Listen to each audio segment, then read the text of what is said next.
আজি যিসকল অখণ্ড ভাৰতবৰ্ষৰ মানুহ, যিসকল ভাৰতীয় মানুহ, আজি সেইসকল মানুহক লৈ পেলাই বিভিন্ন ধৰণে আজি ৰাজনীতি কৰি আহিছে।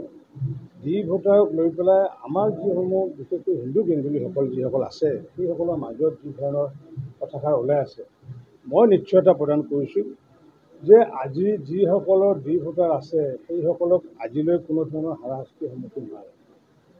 আইনগতভাৱে নিয়ম এটা আছে কি যে তেওঁলোকে গৈ পেলাই ট্ৰিবিউনেলত গৈ পেলাই কেছ কৰিলে অট'মেটিকলি তেওঁলোকৰ কেছটো খাৰিজ হয়। কাৰণ কিয়, যিসকল ডি ভোটাৰ থকা মানুহ আছে, প্ৰত্যেকগৰাকী মানুহে ভাৰতীয়, অথচ ডি ভোটাৰ তাতে ৰয়, তাতে লিখা আছে অসমীয়া মানুহ, ৰাজবংশী মানুহ, তেওঁৰো ডি আছে।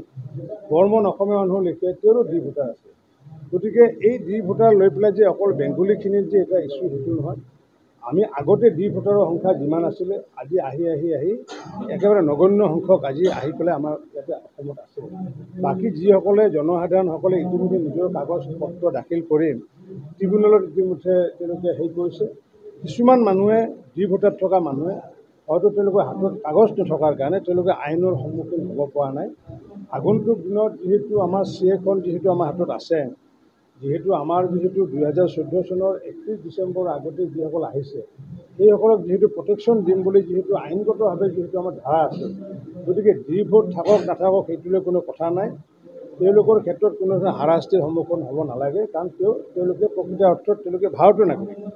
কিন্তু তেওঁলোকৰ কিবা কাৰণত হয়তো তেওঁলোকৰ হাতৰ হয়তো কাগজ নাই, তেওঁৰ কাগজ নাই, অথচ তেওঁৰ ককাদেউহঁতৰ নামত কাগজ আছে, বা খুৰাকজনৰ কাগজ আছে, হয়তো জেঠাকৰ ল'ৰাটোৰ হয়তো কাগজ নাই।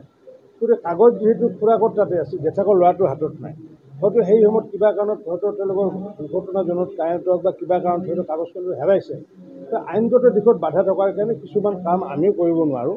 কিন্তু এইটো নিশ্চয়তা দিছে মাননীয় মুখ্যমন্ত্ৰী হিমন্ত বিশ্ব শৰ্মা ডাঙৰীয়াই যে ডি ভোট থকা যিসকল হিন্দু বেংগলী, সেইসকল হিন্দু বেংগলীৰ ক্ষেত্ৰত আগন্তুক দিনত কোনো ধৰণৰ সমস্যা সমাধান নহয়।